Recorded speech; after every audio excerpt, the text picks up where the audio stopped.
1999 সালে 4 দলীয় জোট গঠনের মধ্য দিয়ে শুরু হয় বিএনপি ও জামায়াতের দীর্ঘ রাজনৈতিক সহযাত্রা।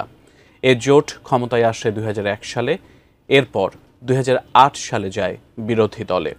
পরবর্তী সময়ে 4 দলীয় জোট থেকে 18 দল, এরপর 20 দল।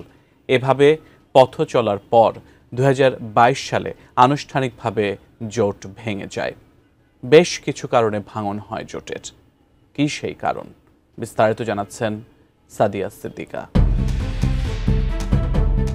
জুলাই সনদ বাস্তবায়নকে কেন্দ্র করে প্রকাশ্য বিরোধ এখন বিএনপি ও জামায়াতের মধ্যে, যা রাজনীতিতে ছড়িয়েছে নতুন উত্তাপ। একসময়ের মিত্র, দীর্ঘদিন রাজপথের সহযাত্রী সেই দুই দলের শীর্ষ নেতারা এখন তির্যক ভাষায় আক্রমণ করছেন একে অপরকে। রাজনৈতিক ময়দানে শক্তি প্রদর্শন, নির্বাচনী শোডাউন ও সাংগঠনিক প্রভাব ধরে রাখার প্রতিযোগিতায় মাঠ পর্যায়ে বাড়ছে উত্তেজনা। নতুন বাংলাদেশ গড়তে এলো জুলফিকার স্টিল।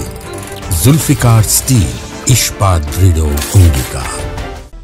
চলতি বছর জানুয়ারি থেকে সেপ্টেম্বর পর্যন্ত আওয়ামী লীগের পর বিএনপি নেতাকর্মীদের সঙ্গে সবচেয়ে বেশি সংঘর্ষ হয়েছে জামায়াতের।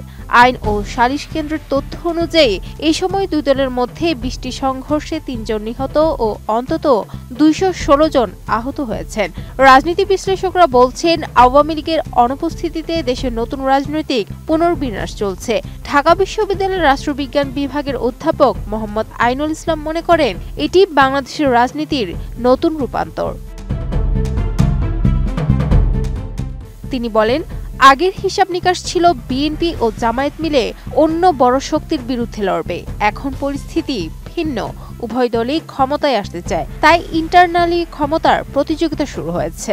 তিনি আরও আশঙ্কা করেন, রাজনৈতিক ক্ষমতার প্রশ্নে সহিংসতার মাত্রা বাড়তে পারে এবং 2-3মুখী সংঘর্ষের সম্ভাবনা তৈরি হয়েছে। ফলে রাজনৈতিক দলগুলোকে দায়িত্বশীল আচরণের আহ্বান জানিয়েছেন তিনি। অন্তর্বর্তী সরকারের মেয়াদ, সংবিধান সংস্কার, নির্বাচন পদ্ধতি ও পিআর সিস্টেম নিয়ে মতবিরোধ শুরুর পর এখন জুলাই সনদ বাস্তবায়ন ও গণভোটকে কেন্দ্র করে বিবাদ চরমে পৌঁছেছে। সাম্প্রতিক সময়ে দুই দলের শীর্ষ নেতাদের বক্তব্যের দ্বন্দ্ব আরও স্পষ্ট হয়েছে। জাতীয় প্রেস ক্লাবে বিএনপির স্থায়ী কমিটির সদস্য মেজর হাফিজউদ্দিন আহমেদ অভিযোগ করেন, ক্ষমতার লোভে একটি ধর্মভিত্তিক দল নির্বাচনকে ঘিরে ষড়যন্ত্র করছে। একই অনুষ্ঠানে অ্যাডভোকেট সৈয়দ মোয়াজ্জেম হোসেন আলাল জামায়াতকে নিষিদ্ধ করার দাবি জানান। অতীতেও বিএনপি জামায়াত বহুবার একজোট হয়েছে। 1999 সালে 4 দলীয় জোট থেকে শুরু করে 20 দলীয় জোট পর্যন্ত সহযাত্রা, কিন্তু আওয়ামী লীগ পতনের পর থেকে সম্পর্ক শিথিল হয়। আর এখন সেই টানাপোড়েন প্রকাশ্য সংঘাতে পরিণত হয়েছে। এবি পার্টির চেয়ারম্যান মুজিবুর রহমান মঞ্জু বলেন, ভাগের রাজনীতি চলছে, নির্বাচন শেষ হলেও সমঝোতা ছাড়া সমাধান হবে না। Sadia Siddika, ATN news.